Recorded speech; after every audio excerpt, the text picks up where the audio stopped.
In a forgotten corner of West Virginia, buried beneath layers of fog and forest, there stands a house that no one speaks of. The locals call it the Hush House.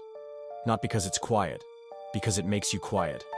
They say it appears differently to everyone who sees it. Sometimes it's a Victorian mansion with sagging shutters. Other times it's a log cabin, rotting at the seams. But always, there is a single flickering light in an upstairs window, and the faint sound of someone whispering just beyond hearing. The Dare four friends, Jess, Marco, Bree, and Tyler, decided to investigate the house one October night, fueled by beer and bravado. Tyler had heard the legend. If you spend a full hour inside the Hush House, you hear the truth. No one knew what that meant. The only thing consistent in the stories was that no one who stayed inside ever laughed again. Some never spoke. Others disappeared entirely. Bodies found days later, eyes gouged out and mouths sewn shut with human hair. Still, kids are stupid. They went. When they reached the woods, the fog thickened. Their cell service died.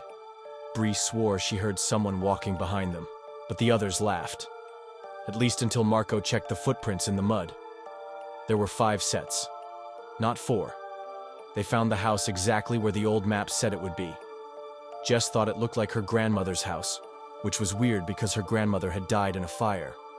A fire Jess started. She never told anyone that. But the smell of smoke leaking from the Hush House's chimney made her knees buckle. Inside. As soon as they crossed the threshold, the door slammed shut behind them. Tyler tried it. Locked. The windows wouldn't break. Bree screamed. There were mirrors on every wall, but none of them showed their reflections. Instead, each mirror showed something else. One showed Tyler's mother, crying in a hospital bed. She'd died of cancer last year, and he still hadn't visited her grave. Another showed Marco, younger, holding a knife over a dog with its ribs showing. The others stared at him. He stammered, It was sick. I thought I was helping it, but no one believed him. The clock struck 11:11, and the house moaned. Hush. They all heard it. A voice not from any room, but from inside their ears. The whisper slithered through their thoughts, threading into memories they didn't know they had. They ran. Upstairs, down hallways that stretched too long, into rooms that changed every time they opened a door.